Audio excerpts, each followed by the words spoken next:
Is taking a step forward in their career, and that's Testing.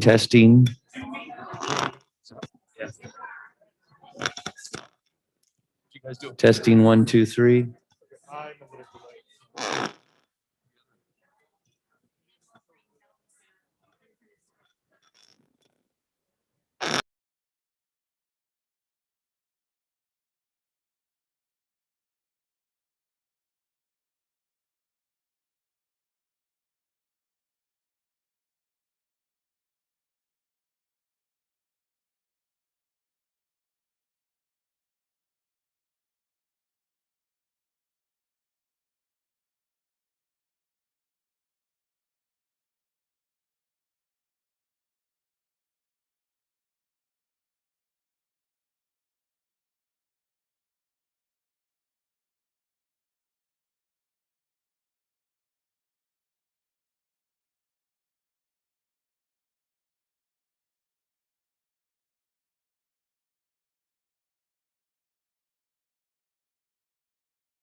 It's a daylight savings time thing. All right, Ben, can you hear me? Yeah. All right, we're gonna go. I can't hear me. Just a minute. I mean, I can hear me, but you know what I mean. That be turned up for the room. That's working. It's working for the projection, but not for the room. Try it now. Yep, there we go. All right, that's a little better. Okay, welcome to our board meeting tonight. Today is Tuesday, April 6th, 2021. We're going to start by indicating who's here. Let's begin with Terry. Terry Bodden. Jackson. Nicole McDermott. Martin Bates, Superintendent. Connie Burgess. Chris Wynn. Clark Nelson.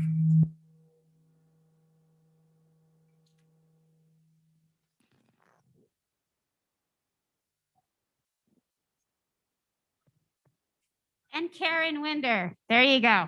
All right, thanks for joining us tonight. We are gonna begin, let's see. Boy, I'm a little scatterbrained, sorry. We're gonna begin tonight with our Pledge of Allegiance. Let's see, Jennifer Budeau, she is an intern assistant principal at Kearns Junior and Wilson Elementary. She's gonna come up and lead us in our pledge. Will the audience please arise?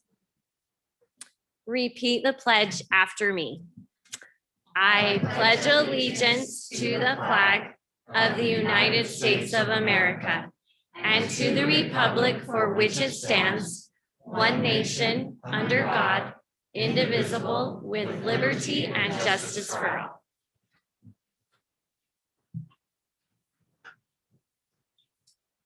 All right, thank you, Jennifer, for that.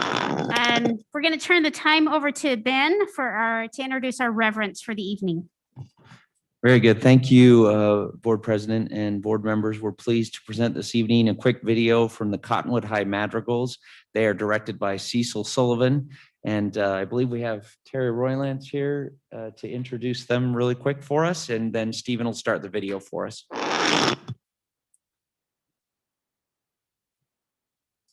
I'm excited for you to meet our Cottonwood Madrigals. Cecil Sullivan is our teacher and he will introduce the number, but I wanted to tell you just a couple of things about our performing arts program. Many of you are aware of this, but our students this year, in all of their performances, in all of their rehearsals, have worn masks. In all of their performances, they have worn masks. And a little known fact about our performing arts program is that each one of our teachers has taken on a Hogwarts house, and you will be hearing tonight from the House of Hufflepuff. Cecil Sullivan is the headmaster of Hufflepuff. Hello, Cottonwood High School Madrigals is excited to perform today. We are going to sing Bombela. This is a traditional Zulu children's song that was played with sticks as they sang. And each of the different cultures is a little bit different, and this particular transcription was arranged by Will Scaff. You're going to see me acting as leader, and I'm going to do the call, and the choir does the response. And so there's a lot of call and response, both musically and with the sticks, the rhythms. So without further ado, here is Bombela.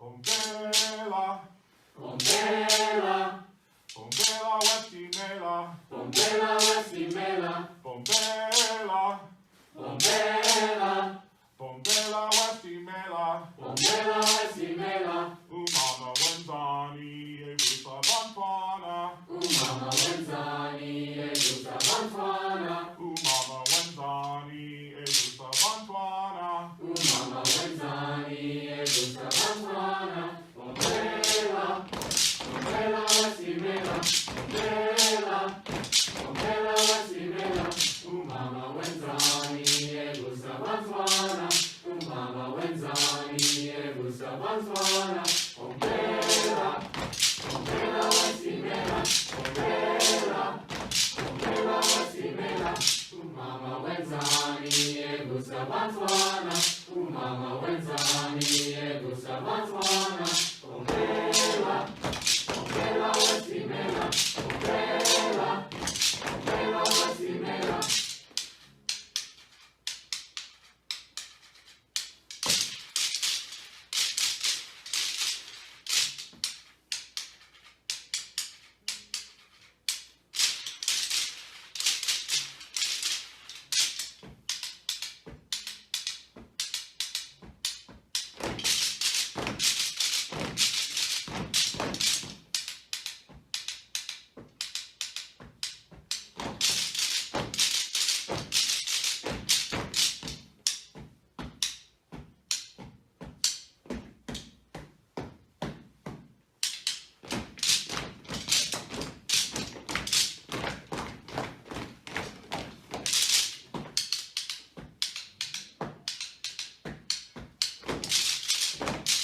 Terry, thank them for us, please. Yes, that was wonderful. I love rhythm. So fun. Before I go on, well, let's do the recognition. We're going to turn the time over to Ben for our special recognition this evening. Thank you, board members and board president, for that introduction. And we wanted to take a few minutes this evening to recognize some special people who have made some extraneous efforts this last school year and continuing on through the spring. That's our COVID response team. We made up some new acronyms because we need more in education.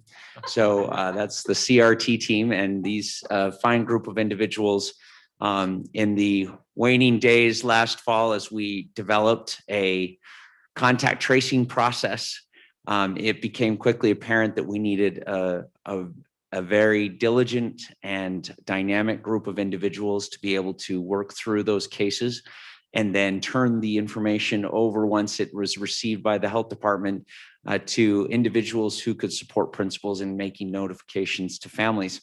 If we look at the data just straight up based on case counts, over 20,000 nurse forms were initiated and roughly 11,000 tracking forms.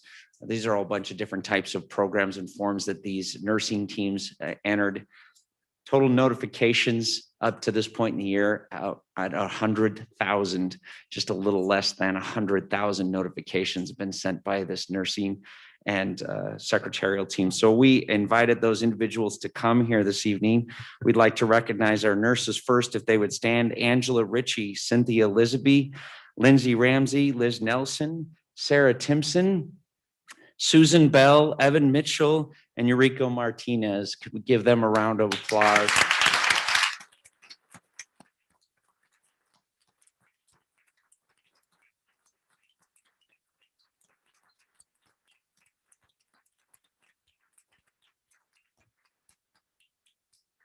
Very much.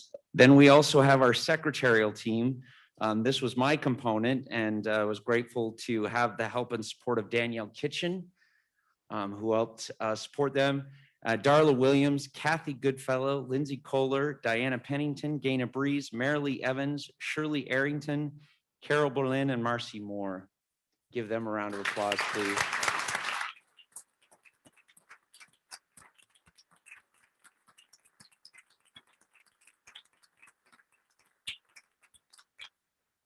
It's hard to fathom that we could make that many notifications, but when we were at the peak of November and being able to rely on sometimes 3 or 4 secretarial and nursing team and night sending out literally thousands of messages across the district to alert people to potential quarantines and whatnot. That effort and that model was actually recognized and praised by the Salt Lake County Health Department. And we had many other school districts coming to learn about how our process for contact tracing. And so we're very pleased for that. I want to make another special recognition to Cecily Rawl. She's one of our lead nurses as well. Let's give her a round of applause.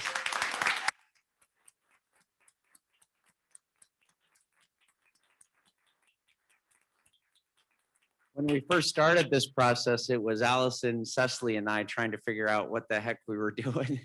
And we were coaching principals on how to send these messages, and we all know how overwhelmed our principals are. And so to add that extra layer on was a tremendous burden. And so again, we're grateful for the secretarial team that came on board to help us with that process. I'd now like to turn our attention to one last and final recognition. And I'd like to ask Dr. Allison Milne if she'd join me up here. I have here a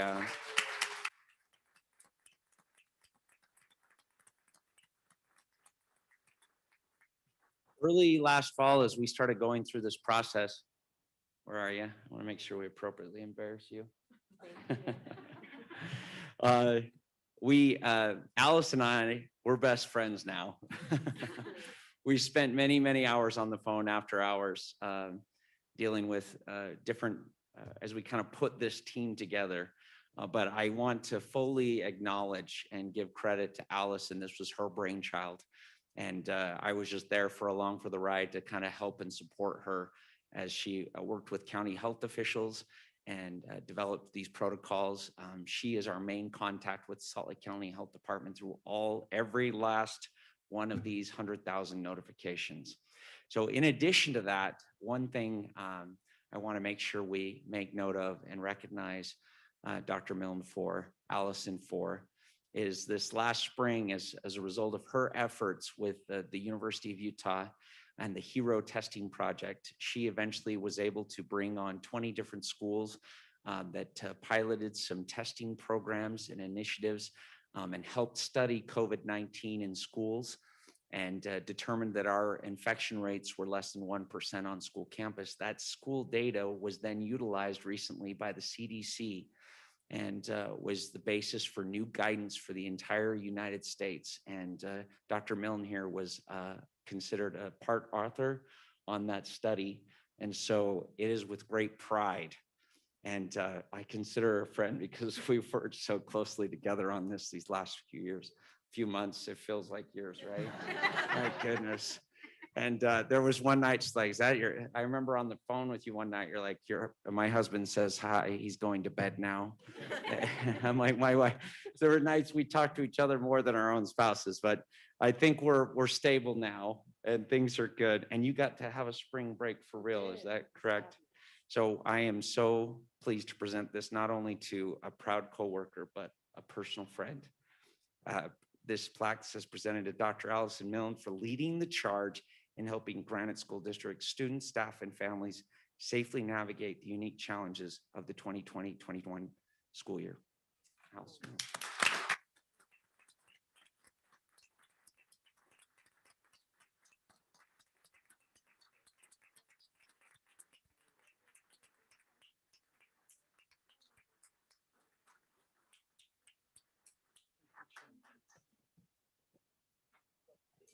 And this is a hug. You of all people know how dangerous this is.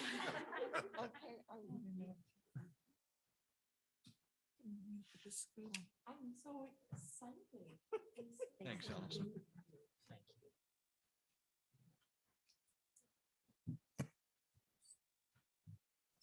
This has been a year for the books, the last 12, 13 months. I was reminded as we said the pledge, just with a full room behind us, we haven't really enjoyed this much. And with this many people coming, and thankfully we're heading in the right direction. Restrictions are allowing more groups, but it brought to my memory that a year ago today was our first board meeting where we didn't meet in this room. I was conducting it from my living room. All board members were joining in from their personal homes. Superintendent was here at the anchor location, I think somebody was. Yep. And so it just feels so good to be where we are this year compared to where we are last year. And thanks for so many people in this room for their outstanding efforts getting us navigating this last year and this year. So just wanted to kind of make a mention of that, how special and a privilege it is to meet back among you and with you, having a full room with us tonight. Okay, time to move on with the items on our agenda. Next comes the consent agenda. This almost 100-page document has been sent out to board members last week for their review. Actually, it was before spring break. We've had a long time to review this. And so with that, I will entertain a motion. I make a motion that we approve the consent agenda. I'll second. We have a motion on the table and a second to approve the consent agenda items. Any concerns, questions, board members? All in favor, say aye. Aye. Any opposed? Motion passes unanimously. We'll turn the time over to Dr. Bates. Thank you, board members. With that motion, you made a lot of appointments of administrators. And this is an exciting evening. We were talking about that here a few minutes ago. This meeting every year is kind of neat because these are people who are with us in our profession and are taking a step forward in the profession. And so we'll be introducing a number of folks. I will start with Donette McNeil Waters' retirement. We've gone through a process, and if Patrick Flanagan would stand up, please. I'd like to announce Patrick as the new Director of Human Resources beginning July 1st. Pat.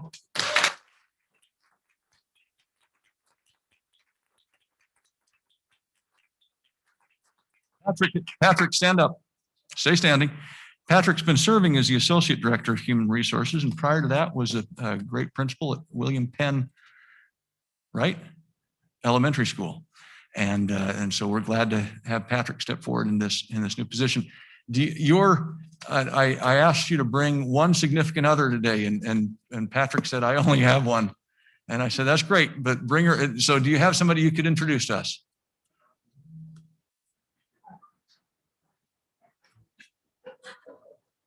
Oh, I'm seeing lots of hands. Well, congratulations, Patrick. Thank you so very much.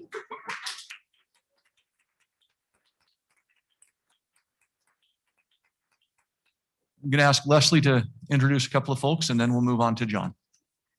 All right, with those appointments, first of all, good evening, board. Good evening, superintendent. With those appointments, we've appointed 2 administrators to our special education department.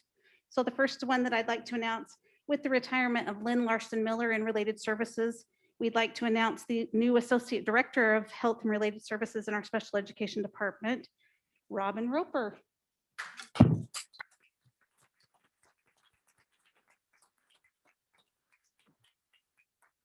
All right, let me quickly tell you a few things about Robin.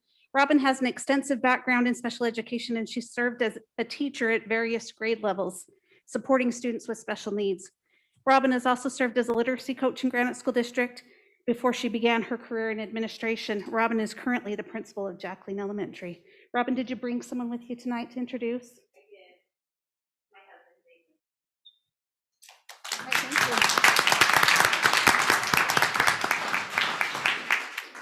All right, the next position that we'd like to announce is this position will replace Allison Milne as Principal in Transition Services, and we'd like to announce Andy Carlson will be this new administrator. Andy?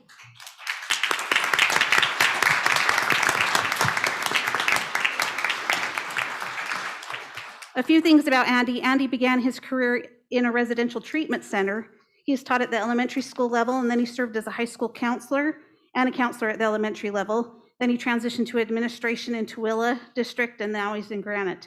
Currently, he's the assistant principal at Granger Elementary. Andy, do you have someone to introduce today? Thank you.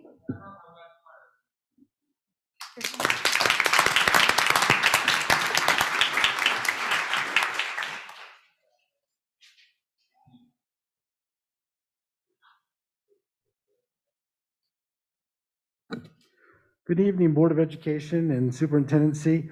I hope you'll buckle up because I've got about 19 appointments to do right now. And we're going to go ahead and start with the elementary assistants. And I hope nobody minds, but Ben, I've asked them to kind of violate the policies for a second. They're going to take their mask down long enough for you to take a picture, because many people in the community like to look at the picture and put a name and a face together. So we're just going to do that really quickly, just long enough to take the picture. But we're going to start with Ali Terrazas. Oh, Ali, please stand. Here's Ali.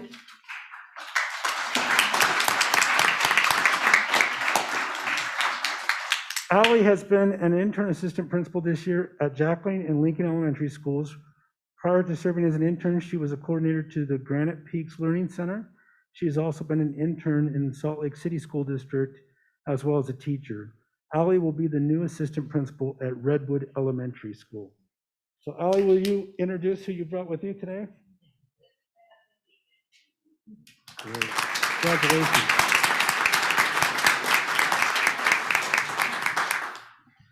Okay, next up we have Heather Handy. Heather will stand. Great. Heather has been an intern assistant principal at Olene Walker Elementary this year. Prior to this year, she was a social studies teacher at the West Lake STEM and Bonneville Junior High. Heather will be the new assistant principal at West Valley Elementary School.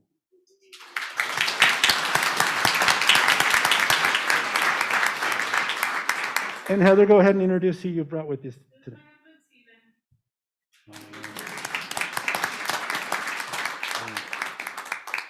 Next up, we have Heather Backroom Miller. Heather has been an elementary teacher at Spring Lane, West Valley, and Crestview Elementary Schools. She participated in the Emerging Leaders Academy prior to being an administrative intern. This past year, she has been an instructional coach. Heather will be the new assistant principal at Plymouth and Smith Elementary School.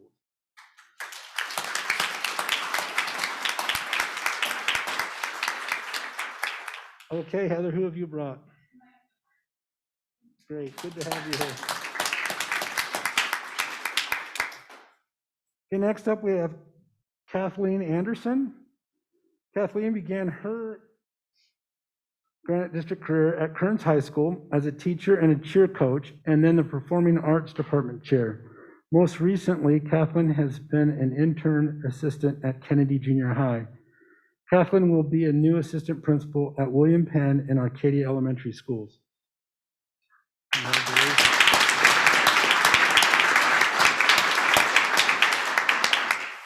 Kathleen, did you bring somebody with you? I did. This is my husband, Taylor. Great, good to have you here. Next up is Becky Dees.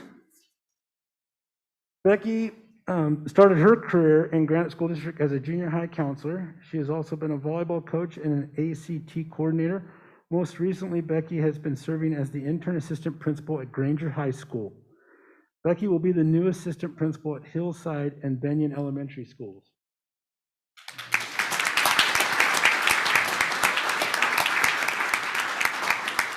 And Becky, who have you brought with you? Oh, great. Good to have you here.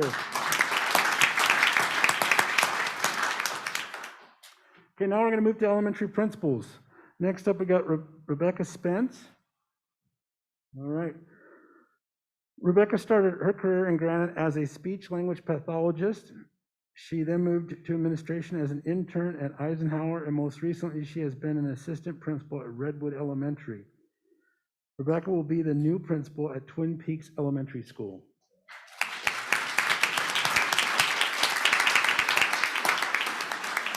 And who do you have here with you tonight?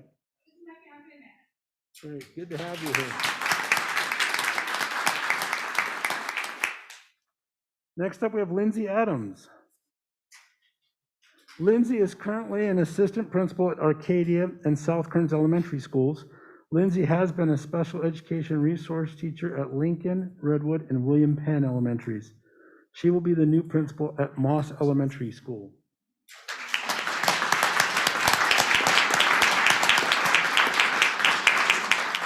Okay, Lindsey, did you bring someone with you? I did. I have my wonderful family, my husband, and great, good to have you here.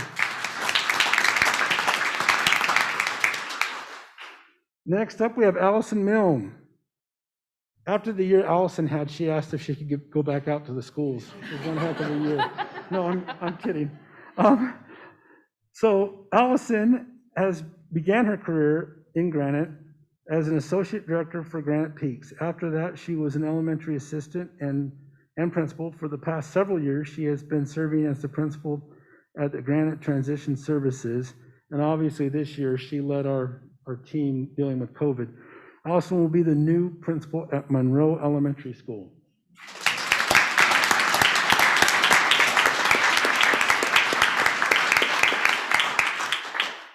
And I brought my daughter Riley. Good to have you here. Riley, we always tell parents that when they bring you to a board meeting, they have to take you to ice cream afterwards. So congratulations. All right. Next up, we have Jennifer Budeau. Jennifer is currently serving as the intern assistant principal at Kearns Junior High and Wilson Elementary this year. She has started her career in Granite as an elementary teacher for a number of years, and then she was an instructional coach prior to her internship.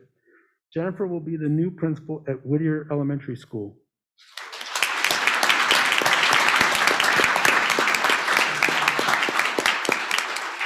Who did you bring with you, Jen?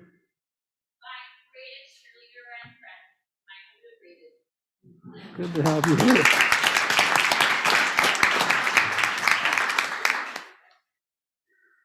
Next up, we have Eric Bailey.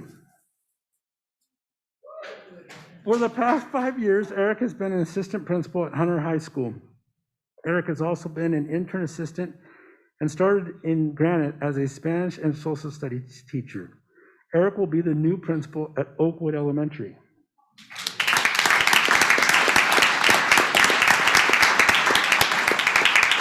So who'd you bring, Eric? This is my beautiful wife, Great. Good to have you here. Next up, we have Melissa Trujillo. Melissa began her career in Granite teaching 6th grade at Monroe Elementary. Since that time, she has been an intern assistant at Westbrook, Benyon, and Pioneer Elementary Schools. Melissa will be the new principal at Stansbury Elementary School.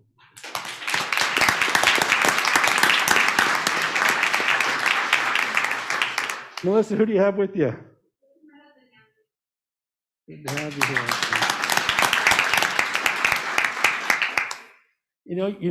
You start to feel really old when your former students are now principals in the district. We wouldn't know. She knew me back when I had color in my hair. Yeah. You wouldn't know. Nice. Your day's coming. Trust me, this happens. Okay, next up we have April Reynolds. April has been an assistant principal at West Valley Elementary since 2020. Prior to that, she was an administrative intern, instructional coach, and a classroom teacher. April will be the new principal at Magna Elementary School.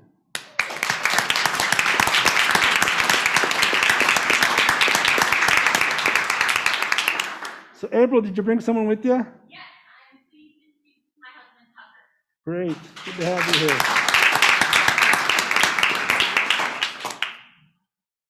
Okay, next up we have Lisa McDonald. Lisa is the intern assistant principal at Smith Elementary this year. She was also an intern for a few months last year at Fox Hills and Valley Crest Elementaries. She has been an instructional specialist and a literacy specialist. Lisa will be the new principal at Smith Elementary.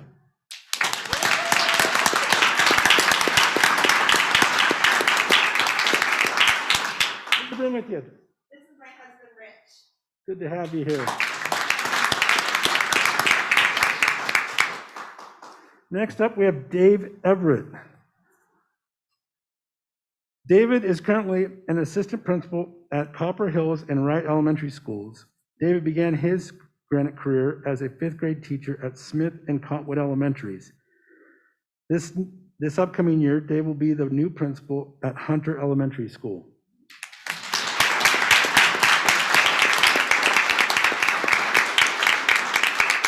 Who do you have here with you tonight, David? This is my wife, Brittany. Good to have you here. Okay, we're now moving to secondary assistants. Next up is Kelly Miller. Kelly comes to us from Canyons School District. We stole her, where she has been an assistant principal at both Alta and Brighton High Schools. Kelly began her teaching career in California before moving to administrative positions. She will be serving next year as the new assistant principal at Taylorsville High School.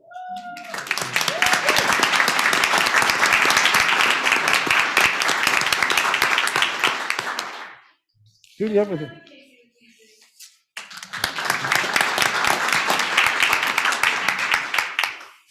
Right. Next up, we have Jeremy Smith. Jeremy's right here in the front. Jeremy has been an intern assistant principal at Cottonwood High School this year. Before this year, he was a classroom teacher and coach at Taylorsville High.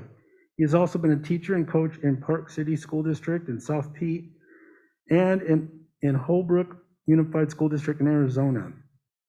Jeremy will be the new assistant principal at Kearns High School.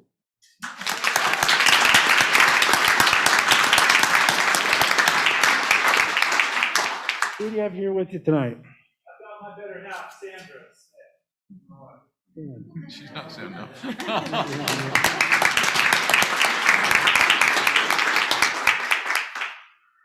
Okay, now we're moving to secondary principals. So next up, we got Jake Brown.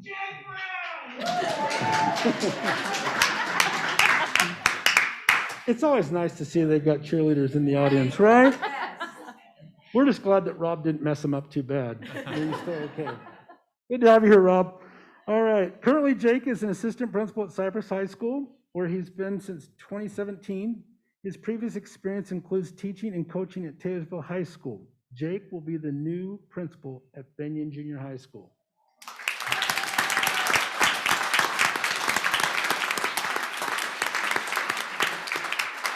Who do you have with you tonight, Jake?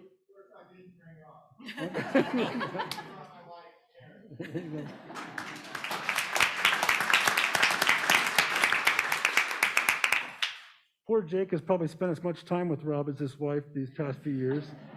Okay, next up, we have Megan Madsen. All right. Megan is currently the principal at Hunter Elementary and was the principal at Ochre Hills Elementary before she served as in her current position. Megan also has had administrative experience at Granite Park Junior High and Granger Elementary Schools. Megan will be the new principal at Matheson Junior High.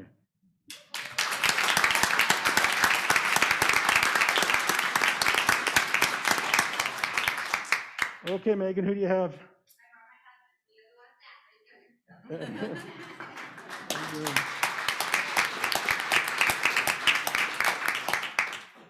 Okay, next up, we have Jennifer Christensen.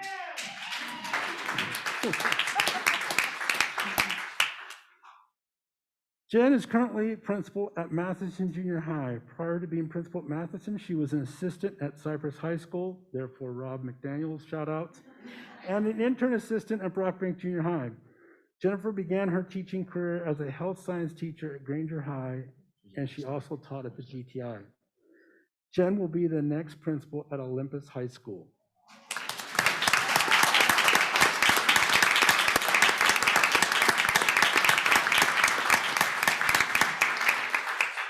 Okay, Jen, who'd you bring with you?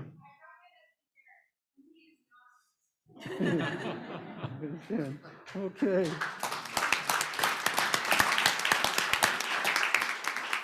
Thank you very much, Board of Education. That's actually the most enjoyable thing I do all year long, so appreciate it. Thanks to all of our wonderful employees. Congratulations on your new upcoming roles and assignments. Thank you also to the families. We appreciate you guys supporting our employees because we know they take their passion home. Is that a good way to say it?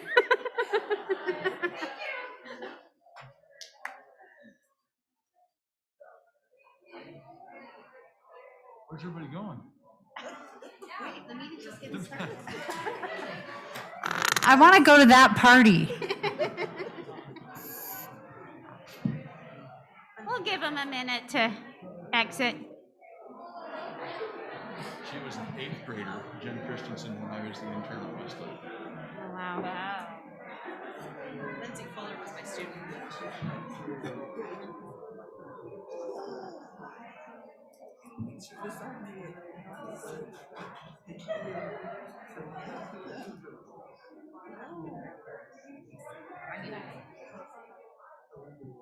We just have good people.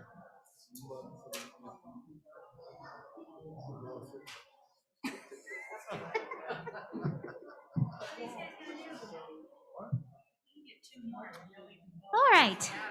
As they kind of filter out of the room, we're going to move on with our agenda, and we have one information item, a report on our recent bond sale. We're going to turn the time over to Dave, who will then introduce. Are you doing it, Dave? Yep. Okay, go ahead. Nate, if you'll join me either at the table or at the podium. Board members, you'll remember over the last month or so, we've been talking about a process of refunding some bonds. Process that we sold some of the older ones with higher interest rates and then sold, or well, we bought them actually, and then we sold some with lower rates.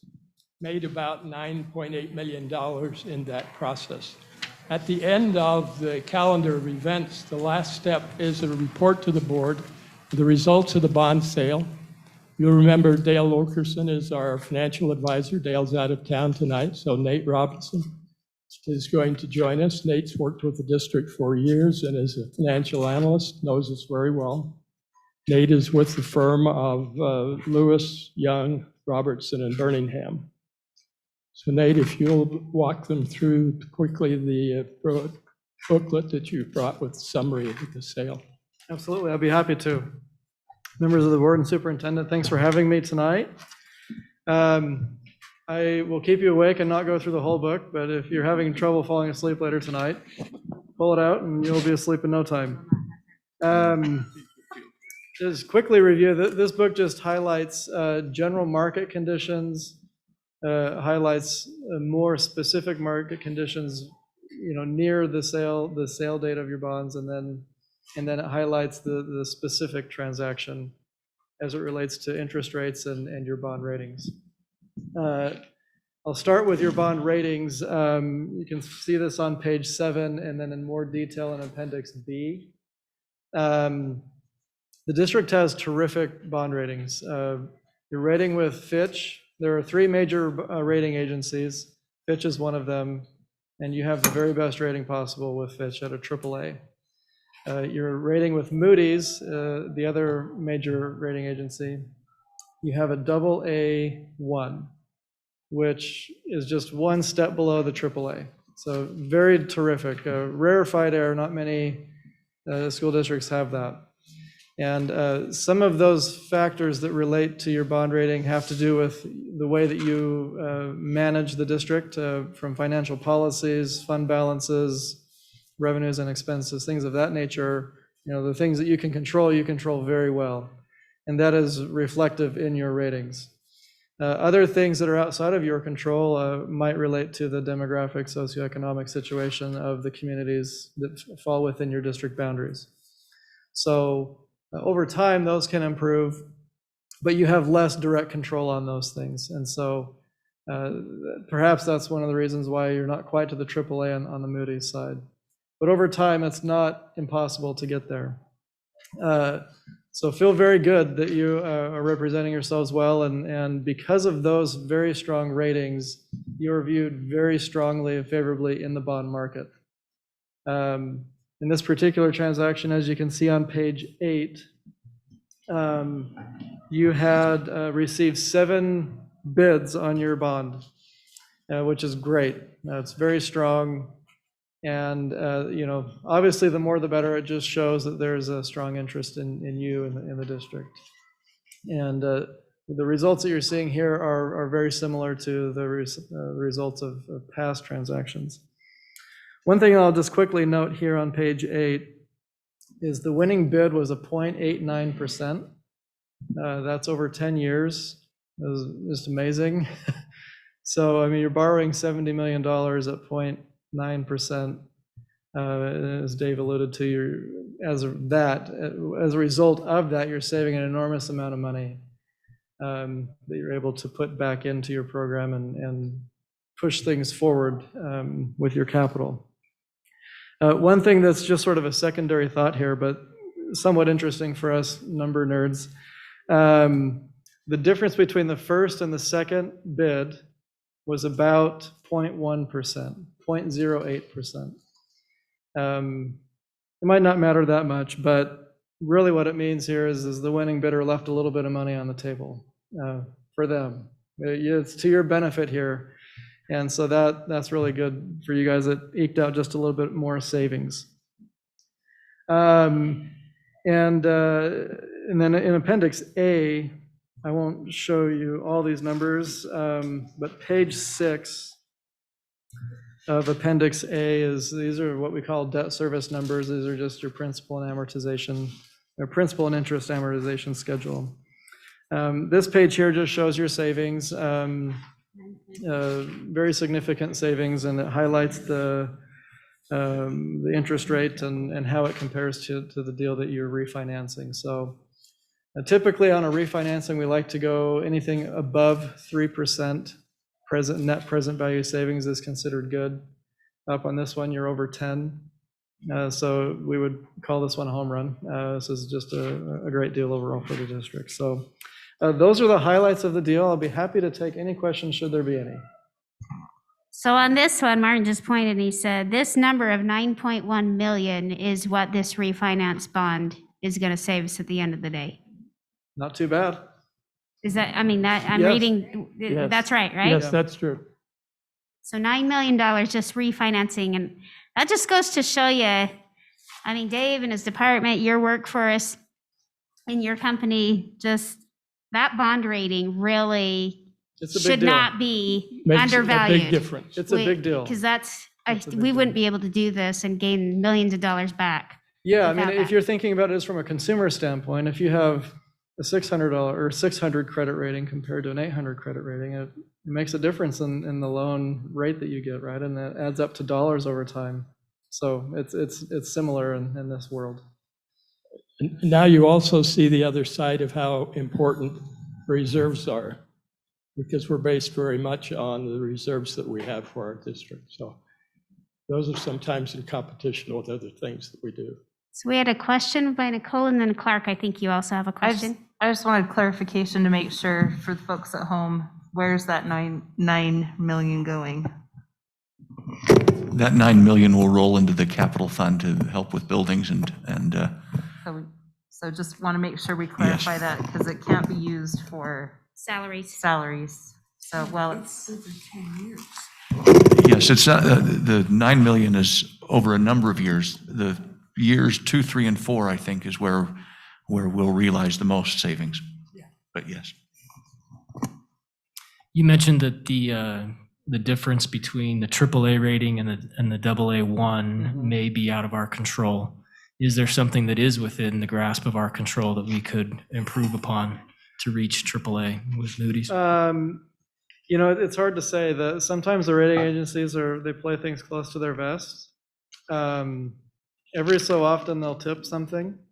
But if you look in Appendix B, here we've included the rating reports. And so part of this process is the district and us as the financial advisors will meet with the rating agencies to discuss the district as a whole, as well as the specific transaction that we're looking for at the time. And so they'll go through and do an evaluation of all of the different metrics that they look at. As Dave mentioned, that could be your fund balance, and other things they call a structured budget, where you're consistently spending less than you earn, things of that nature. And then they'll look at the other demographic and socioeconomic conditions. So on the first page of this Moody's Investor Service report, and at the bottom it says factors that could lead to an upgrade and factors that could lead to a downgrade. So here's where they might, give an idea of what factors could help.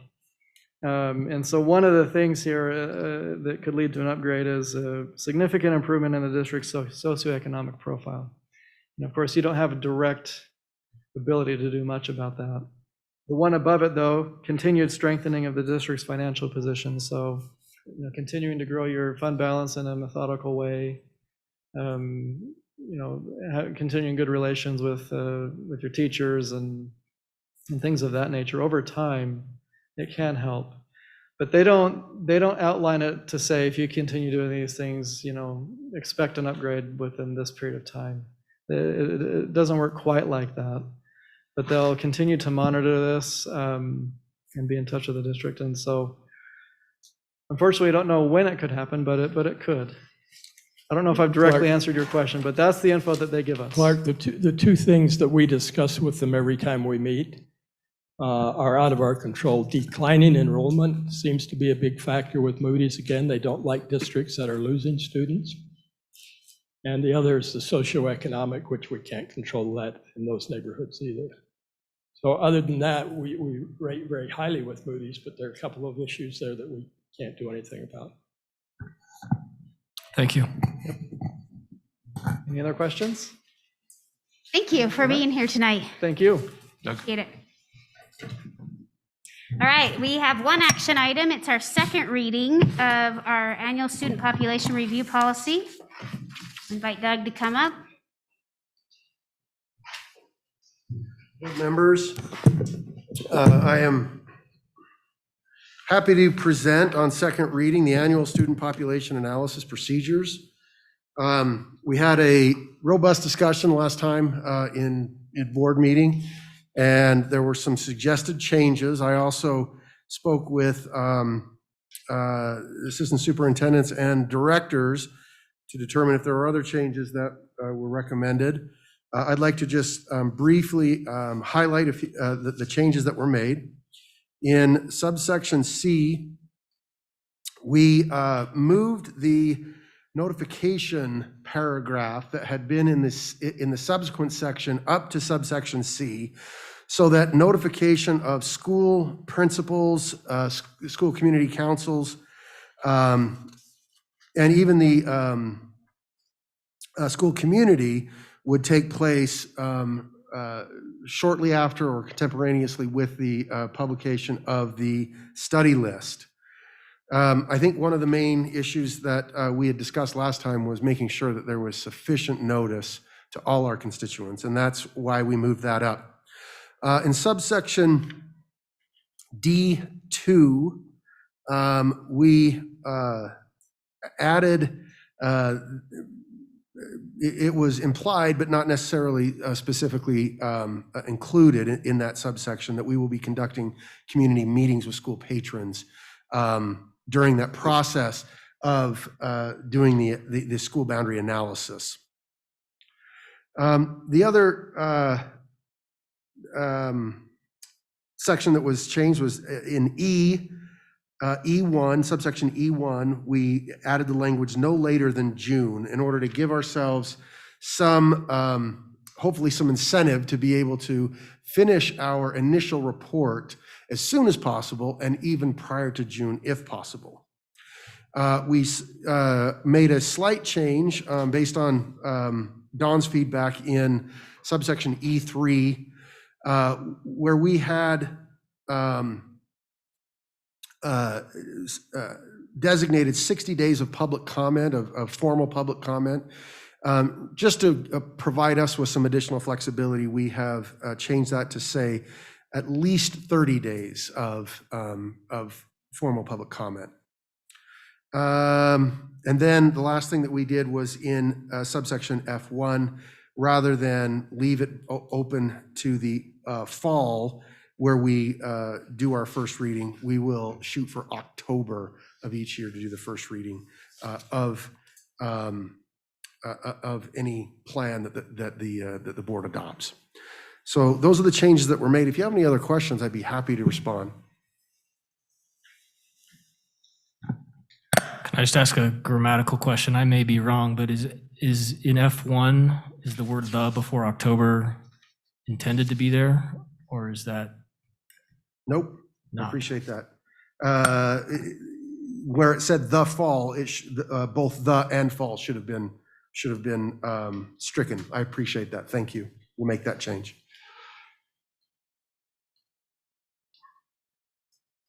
Board members, any other concerns or questions with this?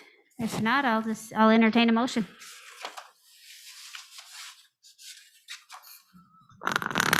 I make a motion that we approve the annual student population review second reading.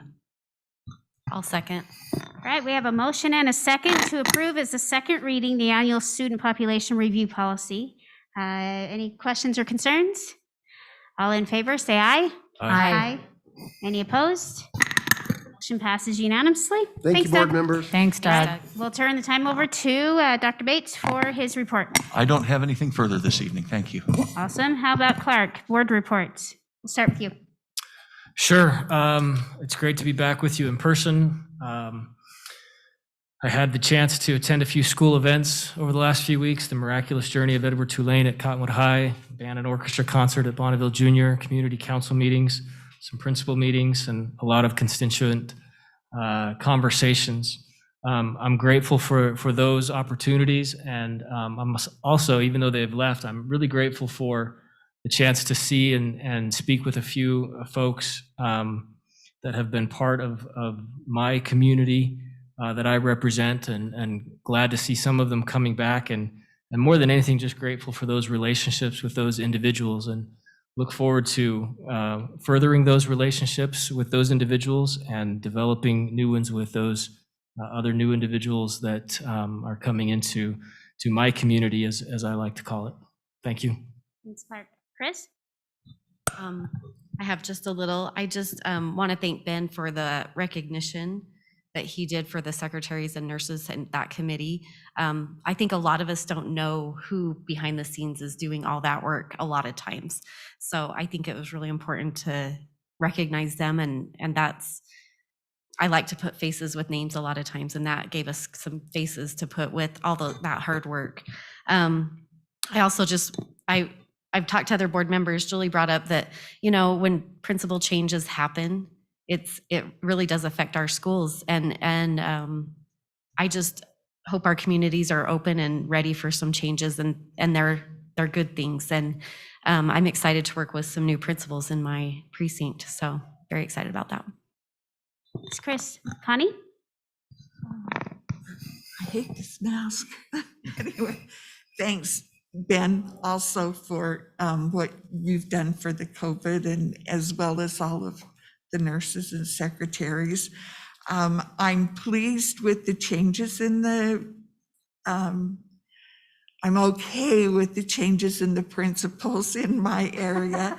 I think they will be able to go forward and start from where the previous principal has, and then just help them. And so I'm grateful for the changes, and just hope that we have a good year next year as the principals are new. Nicole, you want to go next? Sure.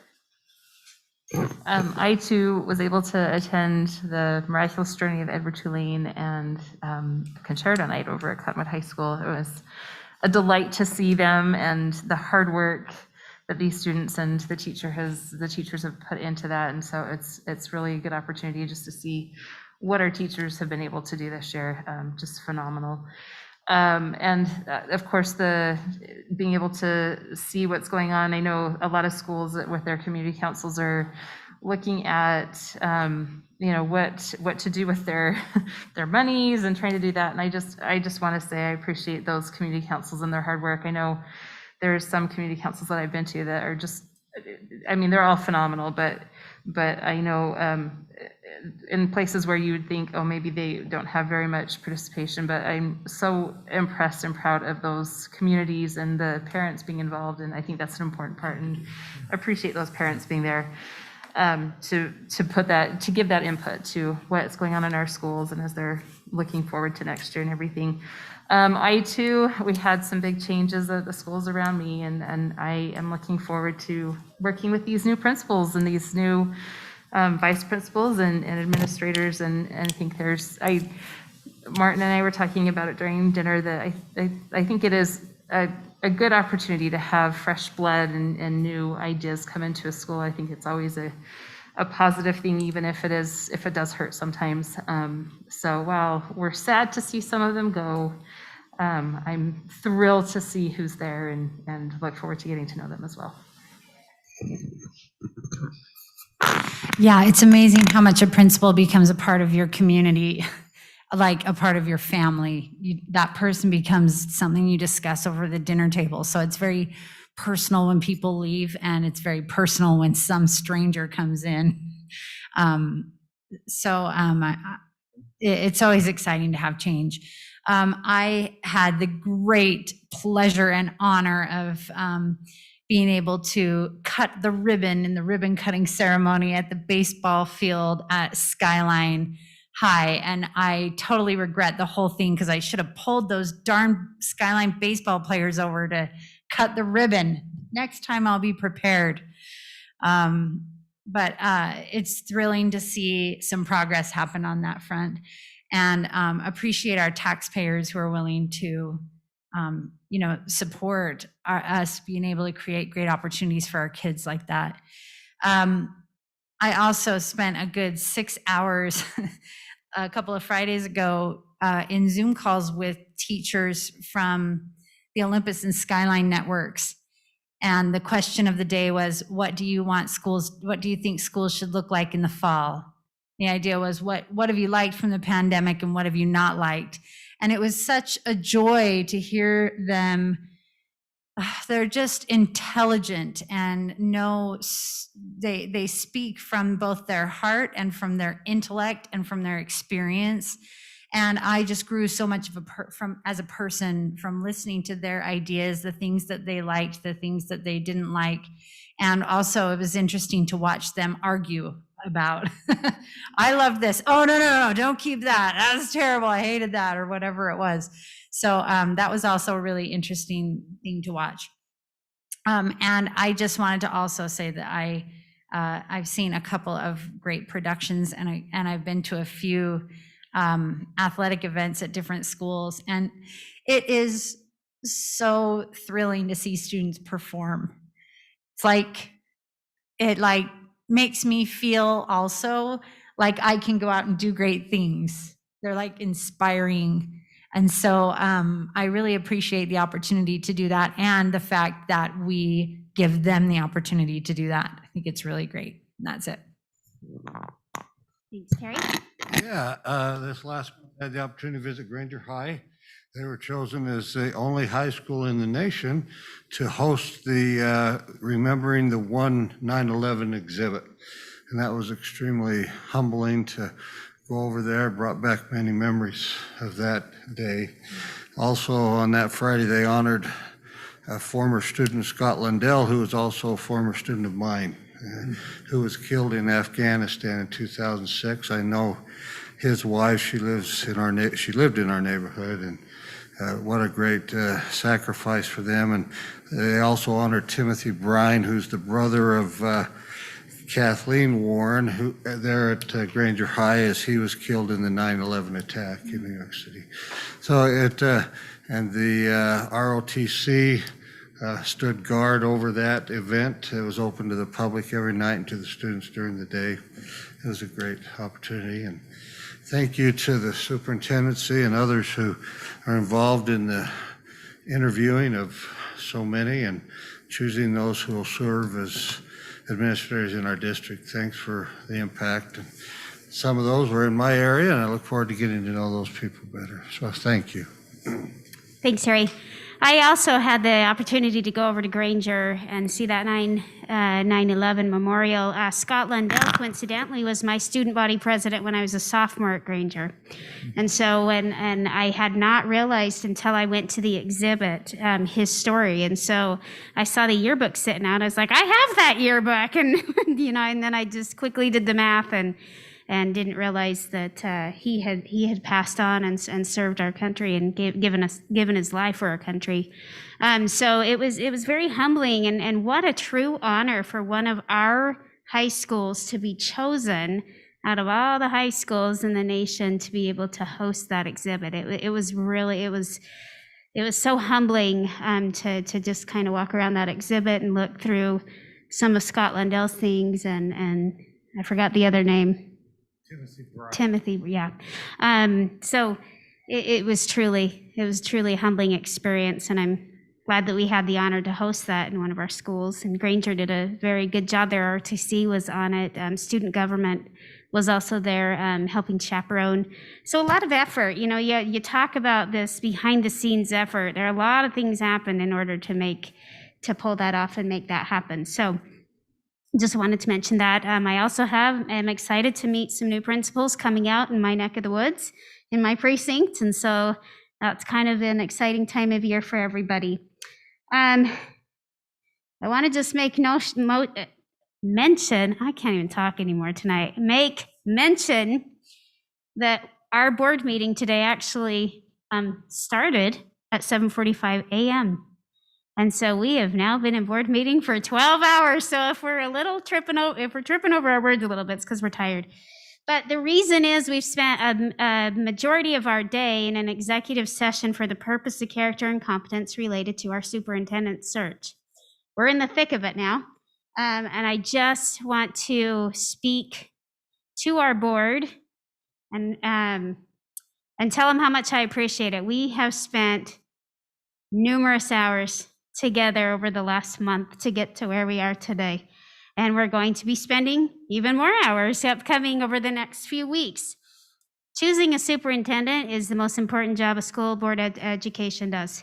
The superintendent is the visionary leader, works really closely with the board. And I just want to assure everybody that we are taking that responsibility serious. We've reviewed portfolios, spent hours poring over those. Interviews are, we're kind of in the thick of that right now. Just want to let you know that we are taking that responsibility. Also of note is it's not just us. We formed a stakeholder committee of 20 members. representing all of our precincts from east to west. We had a legislator on there, a couple mayors. We've had representatives from our association groups.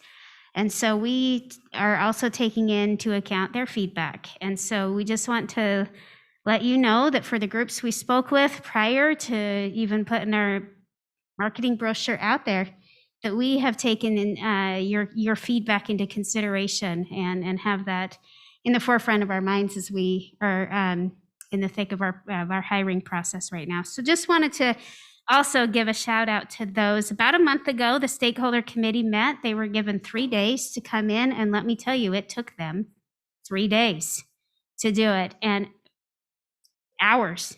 I mean, that, some of our feedback from them is they're anywhere from 5 to 10 hours is what they committed to that process. And so we wanted to give those particular stakeholders a shout out for their time and commitment in doing that. And they also took it very seriously and felt quite honored to be asked. So we also want to thank them.